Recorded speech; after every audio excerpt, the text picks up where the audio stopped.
Sunday show which स्वागत है।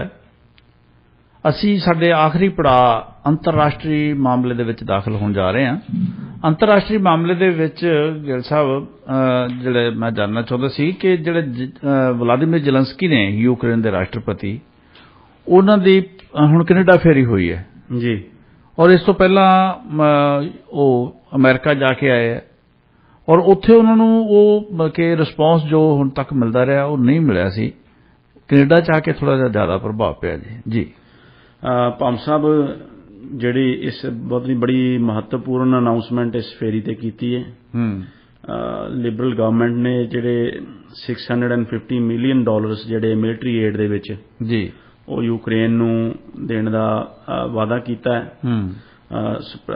कई सालां दे दौरान जी। ते इस दे विच पार्लीमेंट नूं भी एड्रैस कीता है आके प्रेजिडेंट ज़ेलेंस्की ने। तो पहलां तां जिहड़ियां खबरां आ रहीआं ने उत्थों युद्ध दे मैदान तो वो ये आ रही ने कि हुण यूक्रेनियन फोर्सिस ने जिहड़ा वो प्रोग्रेस कीता है। कुछ इलाकिਆਂ ਦੇ ਵਿੱਚ ਜਿਹੜੇ रशियन डिफेंस लाइन ਨੂੰ ਤੋੜ ਕੇ ਉਹ ਅੱਗੇ ਵਧੇ ਹੈ पर इसनूं हजे तक भी किसी ने एक बड़ा ब्रेक थ्रू नहीं किया। बड़ा ब्रेक थ्रू तो नहीं किया पर यह गल जरूर आखी है कि हाँ कुछ प्रोग्रेस हुई है। इसलिए भी ये हो सकता है कि ज़ेलेंस्की जिहड़े है वो थोड़े हौसले दे विच होण। उन्होंने जिस तरह की जिहड़ी डिफेंस कीती है अपने मुल्क की वो शलाघायोग है क्योंकि कोई भी ये चीज़ एक्सपैक्ट नहीं करता सी कि इन्नी रेजिस्टेंस इन्नी तकड़ी रेजिस्टेंस इन्नी तकड़ी डिफेंस एडे वड्डे मुल्क ते एडी वड्डी जिहड़ी वॉर मशीनरी रशिया दी मन्नी जाती है उस दे खिलाफ वो कर सकणगे। पर उन्होंने जिहड़ी पॉपूलर बिलीफ है लोगों की उसनूं जिहड़ा है उस दे उल्ट जिहड़ा बड़ी टफ एक रेजिस्टेंस अपने मुल्क की कीती है जी। ते पार्लीमेंट दे विच फ्राइडे उन्होंने स्पीच की कनेडियन पार्लीमेंट दे विच ते जिथे उन्होंने सारियां वैसटर्न कंट्रीज़ नूं ये अपील की है कि वो उन्हां दे मुल्क दा साथ देण इस लंबी ते खूनी जंग दे दौरान। उन्होंने कहा कि long and bloody road to victory जिहड़ा जित दा रास्ता है बड़ा लंबा है हजे। तो मतलब कि वो क्या सराइयां ये ला रहे हैं कि जिहड़ा युद्ध है हजे ये लंबे समय दे वास्ते चलूगा जी। ते ब्लडी रोड टू विक्ट्री उन्होंने ये गल कही है कि भी साडा इस दे विच जिहड़ा वो सारे पश्चिमी मुल्क है जिहड़े वो साथ देण जी। उन्होंने जिहड़ी जॉइंट मीटिंग है कैनेडियन पार्लीमेंट की उसनूं फ्राइडे नूं एड्रैस किया यूनाइटेड स्टेट्स तो आउण तो बाद। उन्होंने होर हथियारां की मंग की ते रशिया दे उत्ते जिहड़े है वो तिखे हमले किए। उन्होंने ये गल कही कि life and justice must prevail जी। ज़ेलेंस्की ने यह बयान दिता ते अपने आप नूं उन्होंने एक जस्टिस अते जी लाइफ दे पक्ष की गल की ते रशिया दे ते जिहड़ा सीधे ते असिधे ढंग दे नाल जिहड़ा है जी वो हमला किया जी। उन्होंने कहा we will call on the world to support us. ये उन्हों दा स्पीच सी उथे। It is not just about an ordinary conflict. उन्होंने कहा कि ये कोई जिहड़ा ये साधारण ये लड़ाई नहीं है। It is about saving the lives of millions of peoples जी। उन्होंने कहा मिलियंस ऑफ पीपल जिहड़े है उन्हां दी जिंदगियां उस टेक ते है। Literally physical salvation ordinary women and man children our families whole communities entire cities Russia's destruction of Mariupol and Bakhmut or any other city mustn't go unpunished जी। उन्होंने कहा है कि रशिया ने जिहड़ी साडे शहरां दे विच बर्बादी कीती है उसकी पनिशमेंट जिहड़ी है उसकी सज़ा रशिया नूं मिलनी चाहिए है वो अनपनिश नहीं जाना चाहिए।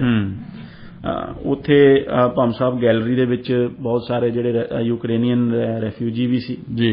ते ज़ेलेंस्की ने कैनेडा का धन्नवाद किया। ज़ेलेंस्की ने कैनेडा का जिहड़ा धन्नवाद किया कंटीन्यूइंग सपोर्ट दे वास्ते। उन्होंने कहा कि 1983 तो ही जिहड़ा यूक्रेन की सपोर्ट है वो कैनेडा करदा आ रहा है जिहड़ा कि एक असलीयत है क्योंकि 1983 दे विच कैनेडा ने एक मोन्यूमेंट बनवाया सीगा एडमिंटन शहर दे विच for the victims of Holodomor जिहड़ा सोवियत यूनीयन दे शुरुआती सालां दे विच ये कहा जाता है कि सोवियत यूनीयन ने एक जिहड़ा फैमाइन ते एक अकाल जिहड़ा मैन्युफैक्चर कीता सी जिस दे नाल ਕਾਫੀ ਲੱਖਾਂ ਲੋਕ ਯੂਕਰੇਨ ਦੇ ਵਿੱਚ ਮਰ ਗਏ ਸੀ। ਸੋ 1983 ਦੇ ਵਿੱਚ ਜਿਹੜਾ ਉਸ ਦਾ ਐਡਮਿੰਟਨ ਦੇ ਵਿੱਚ ਕੈਨੇਡਾ ਨੇ ਉਸ ਦੀ ਇੱਕ ਯਾਦਗਾਰ ਬਣਾਈ ਸੀ। ਕੋਲਡ ਵਾਰ ਉਦੋਂ ਚੱਲ ਰਹੀ ਸੀ, ਅਸੀਂ ਜਾਣਦੇ ਹਾਂ। ਸੋ ਉਹ ਯਾਦਗਾਰ ਬਣਾਈ ਸੀ ਤੇ ਉਸ ਨੂੰ ਵੀ ਜ਼ੈਲੈਂਸਕੀ ਨੇ ਆਪਣੇ ਭਾਸ਼ਣ ਦੇ ਵਿੱਚ ਰੈਫਰ ਕੀਤਾ ਜੀ, ਤੇ ਧੰਨਵਾਦ ਕੀਤਾ ਕੈਨੇਡਾ ਦੀ ਕੰਟੀਨਿਊਡ ਸਪੋਰਟ ਦਾ, ਜੋ ਕਿ ਅੱਜ ਤੋਂ ਨਹੀਂ, ਕੈਨੇਡਾ ਪਹਿਲਾਂ ਤੋਂ ਹੀ ਯੂਕਰੇਨ ਦੀ ਸਪੋਰਟ ਕਰਦਾ ਆ ਰਿਹਾ ਜੀ। ਉਹਨਾਂ ਨੇ ਫਿਰ ਸਿੱਧੇ ਤੌਰ ਦੇ ਉੱਤੇ ਜਿਹੜਾ ਉਹ ਰਸ਼ੀਆ ਤੇ ਜਿਹੜੇ ਹਮਲੇ ਕੀਤੇ, ਉਹਨਾਂ ਨੇ ਕਿਹਾ justice must prevail and the war with Russia must end with his country's victory. ਹੁਣ ਇਹ ਗੱਲ ਮਹੱਤਵਪੂਰਨ ਹੈ ਕਥਨ, ਕਿਉਂਕਿ ਬਹੁਤ ਸਾਰੇ ਲੋਕ ਉਹਨਾਂ ਨੂੰ ਕਹਿੰਦੇ ਆ ਕਿ ਰਜ਼ਾਮੰਦੀ ਕਰ ਲਓ, ਕੁਛ ਗਿਵ ਐਂਡ ਟੇਕ, ਪਰ ਉਹ ਕਹਿੰਦੇ ਆ war must end with his country's, ਵੀ ਯੂਕਰੇਨ ਦੀ ਜਿੱਤ ਦੇ ਨਾਲ ਹੀ ਇਸ ਜੰਗ ਦਾ ਅੰਤ ਹੋਊਗਾ। ਜ਼ੈਲੈਂਸਕੀ ਬਾਰ-ਬਾਰ ਇਹ ਗੱਲ ਕਹਿ ਰਹੇ।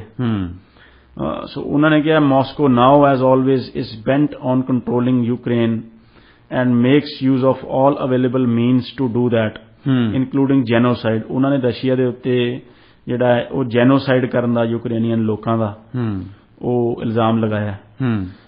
Ukraine not genocide will be victorious in this war, people will be the winners not the Kremlin. ਉਹਨਾਂ ਨੇ ਕਿਹਾ ਯੂਕਰੇਨ ਦੇ ਲੋਕ ਇਸ ਜੰਗ ਦੇ ਵਿੱਚ ਜੇਤੂ ਹੋਣਗੇ, ਕ੍ਰੈਮਲਿਨ ਜੋ ਕਿ ਰਸ਼ੀਆ ਦੀ ਰਾਜਧਾਨੀ ਹੈ, ਰਸ਼ੀਆ ਦਾ ਉਸ ਨੂੰ ਰੈਫਰੈਂਸ ਦਿੱਤੀ ਜਾਂਦੀ ਹੈ, ਵੀ ਉਹ ਜੇਤੂ ਨਹੀਂ ਹੋਊਗਾ। ਤੇ ਫਿਰ ਪ੍ਰਧਾਨ ਮੰਤਰੀ ਟਰੂਡੋ ਨੇ ਵੀ ਉਹਨਾਂ ਨੂੰ ਨਿਰਾਸ਼ ਨਹੀਂ ਕੀਤਾ। ਉਹਨਾਂ ਨੇ 650 ਮਿਲੀਅਨ ਦੀ ਜਿਹੜੀ ਮਿਲਟਰੀ ਏਡ ਹੈ ਯੂਕਰੇਨ ਨੂੰ ਉਹ ਦਿੱਤੀ ਹੈ, ਜਿਹੜੀ 3 ਸਾਲਾਂ ਦੇ ਦੌਰਾਨ ਉਹ ਦਿੱਤੀ ਜਾਊਗੀ। ਅਮਰੀਕਾ ਨਾਲੋਂ ਪੂਰਾ ਡਬਲ ਦਿੱਤੀ ਹੈ ਉਹਨਾਂ ਨੇ। 50 ਆਰਮਰਡ ਵਹੀਕਲਸ, 50 ਜਿਹੜੇ ਬਖਤਰਬੰਦ ਗੱਡੀਆਂ ਜੀ। The fleet will include medical evacuation ਵਾਸਤੇ ਜਿਹੜੇ ਉਹ ਦਿੱਤੀਆਂ ਜਾਣਗੇ ਵਹੀਕਲ, ਜੋ ਕਿ ਲੰਡਨ ਓਨਟਾਰੀਓ ਦੇ ਵਿੱਚ ਬਣਾਏ ਜਾਣਗੇ ਜੀ, ਮੈਨੂਫੈਕਚਰ ਕੀਤੇ ਜਾਣਗੇ ਜੀ ਕੈਨੇਡਾ ਦੇ ਵਿੱਚ ਹੀ। ਸੋ ਉਹਨਾਂ ਨੇ ਇਹ ਵੀ ਗੱਲ ਕਹੀ। ਹੁਣ ਟਰੂਡੋ ਨੇ ਇਹ ਬਿਆਨ ਦਿੱਤਾ ਫਿਰ ਆਪਣੇ ਭਾਸ਼ਣ ਦੇ ਦੌਰਾਨ, ਉਹਨਾਂ ਨੇ ਕਿਹਾ ਕਿ ਹਿਸਟਰੀ ਵਿਲ ਜੱਜ us on how we defend democratic values. ਅਸੀਂ ਜਿਹੜੇ ਲੋਕਤਾਂਤਰਿਕ ਕਦਰਾਂ ਕੀਮਤਾਂ ਨੇ ਉਹਨਾਂ ਦਾ ਦਿਫਾਅ ਕਿਵੇਂ ਕਰਦੇ ਹਾਂ, ਇਤਿਹਾਸ ਸਾਨੂੰ ਇਸ ਚੀਜ਼ ਤੇ ਜੱਜ ਕਰੂਗਾ। ਬਿਲਕੁਲ। ਉਹਨਾਂ ਨੇ ਇਹ ਗੱਲ ਕਿਹਾ ਕਿ Ukraine is at the tip of the spear in this great challenge of 21st century. ਉਹਨਾਂ ਨੇ ਕਿਹਾ ਜਿਹੜਾ ਯੂਕਰੇਨ ਹੈ ਉਹ ਭਾਲੇ ਦਾ ਉਹ ਤਿੱਖਾ ਸਿਰਾ ਹੈ ਜੀ, ਜਿਸ ਦੇ ਨਾਲ ਇਸ 21ਵੀਂ ਸਦੀ ਦੇ ਇਸ ਕੌਨਫਲਿਕਟ ਦੇ ਖਿਲਾਫ, ਯਾਨੀ ਕਿ ਉਹਨਾਂ ਨੇ ਰਸ਼ੀਆ ਦੇ ਖਿਲਾਫ ਕਿਹਾ ਜੀ। ਗਿਲ ਸਾਹਿਬ, ਮੈਂ ਜਾਣਨਾ ਚਾਹੁੰਦਾ ਸੀਗਾ ਕਿ ਜਿਹੜੇ ਉਹਦੇ ਯੂਕਰੇਨ ਦੇ ਜਿਹੜੇ ਸਹਿਯੋਗੀ ਜਿਹੜੇ ਦੇਸ਼ ਹੈ, ਪੱਛਮ ਜਿਹੜਾ ਹੈ, ਉਹਦੇ ਵਿੱਚ ਹੁਣ ਥੋੜ੍ਹੀ ਜਿਹੀ ਨਾ ਅਕੇਵਾਂ ਮਹਿਸੂਸ ਕੀਤਾ ਜਾ ਰਿਹਾ ਹੈ ਪਿਛਲੇ ਕਾਫੀ ਸਮੇਂ ਤੋਂ। ਹੁਣ ਪੋਲੈਂਡ ਨੇ ਤਾਂ ਮਤਲਬ ਕਿ ਇਹਨੂੰ ਹਥਿਆਰ ਦੇਣ ਤੋਂ ਅੱਜ ਜਵਾਬ ਦਿੱਤਾ।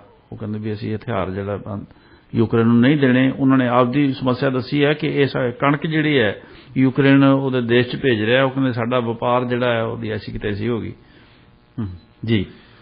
ਬਿਲਕੁਲ ਭਾਮ ਸਾਹਿਬ, ਇਹ ਗੱਲਾਂ ਆ ਰਹੀਆਂ ਨੇ ਇਸੇ ਵਾਸਤੇ ਜ਼ੈਲੈਂਸਕੀ ਨੇ ਜਿਹੜਾ ਬਿਆਨ ਦਿੱਤਾ ਸੀ ਕਿ ਜਿਹੜਾ ਅਕੇਵਾਂ ਥਕੇਵਾਂ ਜੀ ਯੂਕਰੇਨ ਦੇ ਲੋਕਾਂ ਦੇ ਵਿੱਚ ਨਹੀਂ ਆਇਆ, ਉਹ ਇਸ ਤਰ੍ਹਾਂ ਬਹਾਦਰੀ ਦੇ ਨਾਲ ਆਪਣੇ ਮੁਲਕ ਨੂੰ ਬਚਾਉਣ ਲਈ ਲੜ ਰਹੇ ਹੈ, ਤੇ ਜਿਹੜੇ ਉਹਨਾਂ ਦੇ ਅਲਾਈਜ਼ ਹੈ ਉਹਨਾਂ ਦੇ ਵਿੱਚ ਵੀ ਨਹੀਂ ਆਉਣਾ ਚਾਹੀਦਾ। ਉਹਨਾਂ ਨੇ ਇਸੇ ਲਈ ਗੱਲ ਕਹੀ ਹੈ ਕਿ ਕੰਟੀਨਿਊ ਦਾ ਸਪੋਰਟ ਕੰਟੀਨਿਊ ਕਰਨ ਦੀ ਉਹਨਾਂ ਨੇ ਗੱਲ ਕੀਤੀ ਹੈ। ਕੰਟੀਨਿਊ ਕਰਨ ਦੀ ਗੱਲ ਇਸੇ ਲਈ ਕਰਨੀ ਪੈਂਦੀ ਹੈ ਜੇ ਕੋਈ ਅਕੇਵਾਂ ਜਾਂ ਥਕੇਵਾਂ ਮਹਿਸੂਸ ਹੋਵੇ ਮਨਾਂ ਦੇ ਵਿੱਚ, ਕਿਉਂਕਿ ਲੋਕਾਂ ਦੇ ਵਿੱਚ ਵੀ ਕਈ ਥਾਵਾਂ ਤੇ ਦੇਖੋ ਵੀ ਕੁਝ ਸੋਸ਼ਲ ਗਰੁੱਪਸ ਨੇ ਇਸ ਚੀਜ਼ ਦਾ ਵਿਰੋਧ ਵੀ ਕੀਤਾ ਕਿ ਉਹ ਜਿਹੜੇ ਜ਼ਿਆਦਾਤਰ ਜਿਹੜੇ ਟੂਵਰਡਸ ਦਾ ਰਾਈਟ ਜਿਹੜੀਆਂ ਪੋਲੀਟੀਕਲ ਪਾਰਟੀਆਂ ਨੇ, ਜਿਸ ਤਰ੍ਹਾਂ ਕੈਨੇਡਾ ਦੇ ਵਿੱਚ ਜਿਹੜੇ ਮੈਕਸਿਮ ਬਰਨੀ ਹੈ, ਉਹ ਉਹਨਾਂ ਨੂੰ ਰਾਈਟ ਵਿੰਗ ਪੋਲੀਟੀਸ਼ੀਅਨ ਮੰਨਿਆ ਜਾਂਦਾ ਹੈ, ਤੇ ਉਹਨਾਂ ਨੇ ਉਹ ਹਮੇਸ਼ਾ ਤੋਂ ਹੀ ਯੂਕਰੇਨ ਦੇ ਵਿੱਚ ਪੈਸੇ ਦੇਣ ਦਾ ਜਾਂ ਮਾਲੀ ਮਦਦ ਦੇਣ ਦਾ ਉਹ ਵਿਰੋਧ ਕਰ ਰਹੇ ਆ ਕੈਨੇਡਾ ਦੇ ਵਿੱਚ। ਇਸੇ ਤਰ੍ਹਾਂ ਯੂਰਪ ਦੇ ਵਿੱਚ ਵੀ ਕਈ ਮੁਲਕਾਂ ਦੇ ਵਿੱਚ ਇਸ ਤਰ੍ਹਾਂ ਦੀ ਜਿਹੜੇ ਰਾਈਟ ਵਿੰਗ ਪਾਰਟੀਆਂ ਨੇ, ਜਿਸ ਤਰ੍ਹਾਂ ਡੋਨਲਡ ਟਰੰਪ ਦੀ ਇੱਕ ਸੋਚ ਸੀ ਕਿ ਅਮਰੀਕਾ ਫਸਟ। ਉਹ ਕਹਿੰਦੇ ਸੀ ਵੀ ਅਸੀਂ ਬਾਹਰ ਲੜਾਈਆਂ ਦੇ ਵਿੱਚ ਨਹੀਂ ਫਸਣਾ ਦੂਜੇ ਮੁਲਕਾਂ ਦੀਆਂ, ਅਸੀਂ ਪਹਿਲਾਂ ਅਮਰੀਕਾ ਦੇ ਲੋਕਾਂ ਨੂੰ ਬੈਨੀਫਿਟ ਦੇਣਾ। ਸੋ ਉਹ ਆਪੋ ਆਪਣੀ ਸੋਚ ਹੈ, ਉਸ ਤਰ੍ਹਾਂ ਦੀ ਸੋਚ ਹੈ ਜਿਹੜੀ ਉਹ ਵੀ ਉੱਠ ਰਹੀ ਹੈ, ਉਸ ਤਰ੍ਹਾਂ ਦੀਆਂ ਆਵਾਜ਼ਾਂ ਵੀ ਉੱਠ ਰਹੀਆਂ ਨੇ, ਜਿਸ ਤੋਂ ਇੱਕ ਮੈਂਟਲ ਫਟੀਗ ਜਾਂ ਉਹ ਪੈਸਾ ਜਾਂ ਰਿਸੋਰਸ ਕਰੰਚ, ਇਸ ਤਰ੍ਹਾਂ ਦੀਆਂ ਸਾਰੀਆਂ ਗੱਲਾਂ ਜਦੋਂ ਇੰਨੀ ਲੰਬੀ ਜਿਹੜੀ ਜੰਗ ਹੈ ਉਹ ਖਿੱਚੀ ਜਾਂਦੀ ਹੈ ਤਾਂ ਉਹ ਨੈਚੁਰਲ ਹੈ ਵੀ ਇਹ ਗੱਲਾਂ ਆਉਂਦੀਆਂ ਨੇ। ਸੋ ਇਸ ਲਈ ਜਿਹੜੇ ਲੀਡਰਸ ਨੂੰ ਇਹ ਬਾਰ-ਬਾਰ ਕਹਿਣਾ ਪੈ ਰਿਹਾ ਹੈ ਕਿ ਵੀ ਹਾਂ ਕੰਟੀਨਿਊ ਦਾ ਸਪੋਰਟ ਜੀ। ਸੋ ਪ੍ਰੋਗਰਾਮ ਦੀ ਸਮਾਪਤੀ ਦਾ ਸਮਾਂ ਹੋ ਗਿਆ ਜੀ। ਤੁਹਾਡਾ ਬਹੁਤ ਬਹੁਤ ਸ਼ੁਕਰੀਆ ਗਿੱਲ ਸਾਹਿਬ ਅੱਜ ਦੇ ਪ੍ਰੋਗਰਾਮ ਨੂੰ ਵਿਸਥਾਰ ਦੇਣ ਦੇ ਲਈ। ਮਿਲਾਂਗੇ ਜੀ ਅਗਲੇ ਐਤਵਾਰ।